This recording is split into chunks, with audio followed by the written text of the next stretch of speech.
I had promised last night, so I got up this morning and in the midst of having to appeal everything again, I got this up on the board.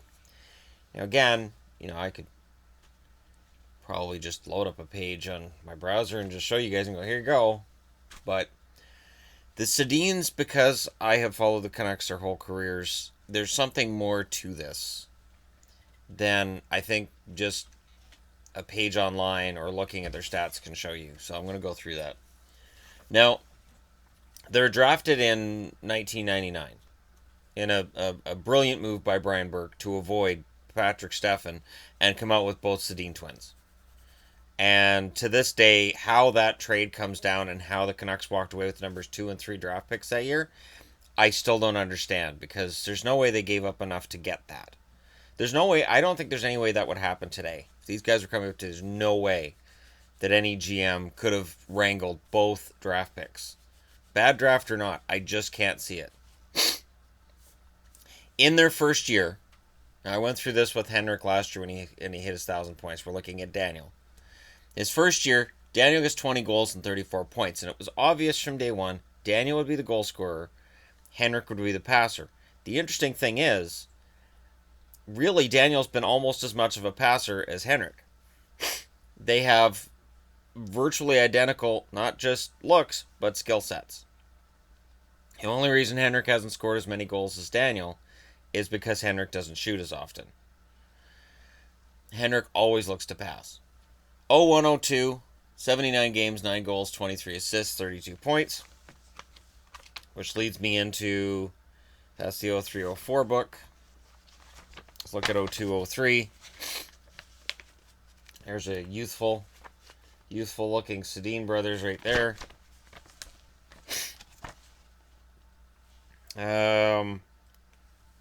Offense. Left wing.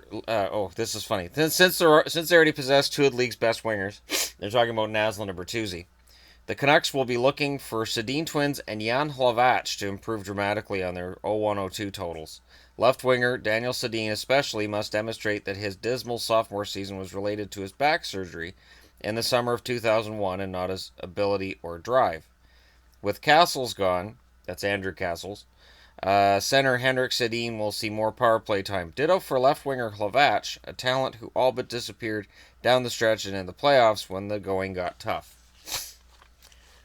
Jan Hlavac was expected to help these guys improve going into year 3. Part of the problem for the Canucks at the time the Sedins came in was depth. And I don't think these guys got mentored very strongly. I know Naslund, Bertuzzi, Morrison, they were tight-knit. But there always seemed to be divisions within that team. There always seemed to be basically Bertuzzi and his bunch and then everybody else. And it didn't look like in those seasons that the Sedins were part of that bunch. Now, that may just be visuals, but that's how it felt at the time. Third year, Daniel, 79 games, 14 goals, 17 assists, 31 points. So we turn to this. This is the one Canuck jersey I don't have. Is that one from that cover? That's their third jersey. And in here, it mentions the Sedins. Believe it or not, the Canucks can get considerably better if Daniel and Henrik Sedin ever start living up to their billing as offensive players. When their third-line left winger Matt Cook, who almost never sees the power play, collects 42 points and outscores each twin, Henrik had 39 points, Daniel 31, there's room for improvement. And look for electrifying if undersized rookie Brandon Reed to crack the ranks up front and add some dash and flash. He didn't. But it's interesting because at this point, they've already had Trent Klatt. Now they've had Jan Hlavac. This season, I think their winger was, I think they ended up with Cook for part of that season. But they didn't really have a third member of that line that was really very, very good offensively. Trent Klatt was good defensively. And Trent Klatt was a guy that I cheered for, and I really hoped that he and the Sedins would have more chemistry.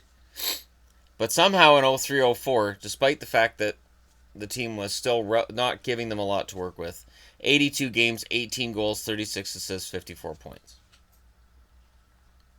Then the lockout happened. The lockout was very beneficial to a lot of players. Not having a 2004-2005 season was beneficial to guys like them who were struggling to find their way in the NHL. And it was beneficial to players who would have been forced to play on their NHL teams probably before they were ready. And without having a league in 04-05, they couldn't play. So they had to develop either in the American League, juniors, wherever they went, and it benefited them. Jason Spezza is the best example of that. 05-06, 82 games played, 22 goals, 49 assists, 71 points. It's the first time Daniel scored 22 goals. First time he'd scored over 20. It was a sign that there was gradual increases coming. And they would get even better in 06-07, 81 games, 36 goals, 48 assists, 84 points. When I say they, of course, I mean him and his brother. They were linked to one another the whole way along. At no point did you say, well, Henrik's a point-a-game guy. Where's Daniel? Either they were both playing at that level, or they both weren't playing at that level. They've been tied to one another the whole way along. And I can't think of an example in hockey where there's been twin brothers who have been together for this long and who've been this good as well. In 07-08, 82 games, 29 goals, 45 points, 45 assists, 74 points. The interesting thing is, when he hit that 74 points, people were like, all right, so that's about their ceiling.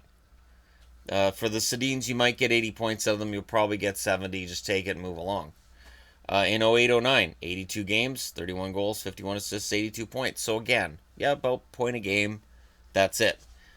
2009-2010, something happened. 63 games, 29 goals, 56 assists, 85 points. And he's named a second-team All-Star around the NHL. 2010-2011, 82 games, 41 goals, 63 assists, 104 points. He is first-team All-Star. He had the Art Ross Trophy that year. And then I've got Ted Lindsay written down here too. I'll have to double check on that one though. Yeah, all right, that's verified. I just wanted to make sure because I might have seen Henrik as the winner of that trophy.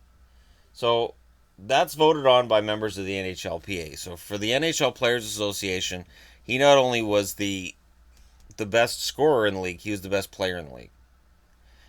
He was in the All-Star game that year. He was a first-team All-Star. 2011 was a great year for the Canucks, tied directly to the play of the Sedins. 2011-2012, it kind of falls off. 72 games, 30 goals, 37 assists, 67 points. 12-13, 47 games, 12 goals, 28 assists, 40 points. 2013-14, this is the John Tortorella season. 73 games, 16 goals, 31 assists, 47 points. Everybody says, well, the Sedins are done. It's over. It's finished. They're just, it's over. 14-15, 82 games, 20 goals, 56 assists, 76 points. He has more assists in 2014-15 than he had points in 13-14. And that was after everybody wrote them off. 15-16, 82 games, 28 goals, 33 assists, 61 points. So 28 goals is the best goal total he had had since 2011-12. It's his, I think, fourth best goal total overall. And he played really, really well that year. That was a good season for him. Half decent season for Henrik as well, as I remember. 16-17, 82 games, 15 goals, 29 assists, 44 points. That, of course, is this past season. They're done. They're finished. Just send them away. They're done. They're finished. At points this season, people have said, oh, they shouldn't even be on the ice. 26 games, 6 goals, 9 assists, 15 points with the 3 points he had last night to hit 1,001 in his career. He's on pace right now to have more points than he had last year while playing a lot less time. That's not bad. 1,251 games, 376 goals, 625 assists, 1,001 points. Because we like to discuss how these match up with other totals, the adjusted totals. Now, adjusted is when they take a look at different eras and how much goal scoring there was in each era, and they either add or subtract points so that everybody kind of evens up with their era. 437 goals, 708 assists, 1,145 points. Now, Henrik, while we're talking about the Sedins, currently has 797 assists. So if you adjust it, he's way over 800 assists, because with the adjustment, he gains 83. So it would be a lot of assists getting adjusted for Henrik too. I'm just throwing that out there. The combined points for the Sedin twins right now, 2,037 points. In the playoffs, 102 games, 25 goals, 46 assists, 71 points. The big criticism directed at the Sedins has always been, well, they don't show up in the playoffs. It's not true. It's not true that they don't show up in the playoffs. The Canucks' biggest problem, and it goes back decades. I mean literally decades. Whether it was during the West Coast Express era, which is right in here. This is a year and a half in here where everything's fantastic. There's never been a really solid sniper-ish number 2 line. Even during 2011, you had Ryan Kessler, who was playing fantastic as second-line center, and kind of dragging a couple of wingers with him. There was never a solid top 6 for the Canucks, like you've seen for the Blackhawks or the Penguins or the Kings during their 2 cup runs. The Canucks have never really had that. So we went from a team that for the first 3 years they were around, relied almost exclusively on Naslund and Bertuzzi, to them becoming decent players as those guys get moved out. As those guys became less relevant, they were then told, all right, now it's your mantle, you take it. I truly believe the Sedins hit the Hall of Fame. I have no doubt in my mind. The Hall of Fame isn't just a measure of, oh, this guy's, fantastically above everybody else like Sidney Crosby. The fact that the Twins have put up a combined 2,037 points right now, by the end of the year, it'll probably be around almost 2,100 points. That is a lot of points to put up. And it's funny how, as a Canuck fan, I almost feel like I have to apologize sometimes for being a fan of theirs, or for that I have to defend their careers, because I've always kind of felt like because they play a softer game, because they're not big hitters, they can take hits. They've taken hits their entire careers. Because they don't play that big hitting game, and because they play in Vancouver, there's a lot of stuff thrown at them. Certain organizations you play for, if you have a tremendous career, that's fine, but fans won't respect it as much as if you play for certain other teams. I'm not getting into which teams you play for that respect, or which teams don't get respect. You guys can debate that in the comment section below. But I do think Daniels had a fantastic career. It had a slow start. It's had some stops and starts over the last few years, but right now he's on pace for almost 50 points again, even though they've been relegated to 4th line at times. They have not been upset with their role diminishing with the team. When other veterans might be pouting, or other veterans might say, no, I'm just going to retire, and there are plenty that do that, the Sedins are still gaming. They're gamers. They're still showing up every night. And they're doing their best to help this young team through a transition. Absolutely, Vancouver's in a rebuild. They're ahead of schedule in terms of winning right now. But they are in a rebuild. And that will continue. And whatever happens with Daniel after this year, whether he retires, him and his brother, ride off into the sunset, whatever happens with them, the fact is, they're the best Canucks that I've ever seen. And I'm including Marcus Naslund. I'm including Pavel Bure in that as well. Everybody has all the memories of Pavel Bure's 60-goal seasons. I also remember when Pavel played when he felt like it. Towards the end there, and I understand why. I understand the issues he had with management, and I don't disagree with him over them, but there were nights he was a passenger. No matter who their coach has been, No matter who has been the general manager, I've never seen that with the Sedins. Even this year here, with the 47 points under Tortorella, it wasn't effort. It was that they were getting played too much for where they were at that stage of their careers, and they wore out really fast. It was a bad mix. It wasn't a lack of effort from the Sedins. And at no point during the year did either Daniel nor Henrik complain. They don't complain. It's not their style.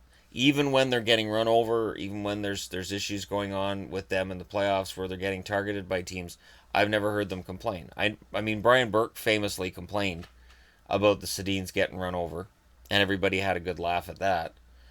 But it's it's a reality that these guys are absolutely two of the hardest working players in the league. And Daniel, now with his 1,000th point, I don't see how you deny him a Hall of Fame spot. You guys can let me know why I'm wrong in the comment section below, as always. Thank you for watching. Hit like and subscribe if you're browsing your way through and you happen your way upon this video. And for Daniel, congratulations on reaching a total that as recently as 13, 14, I think a lot of us felt you'd probably fall short of. He didn't, and congratulations go to him.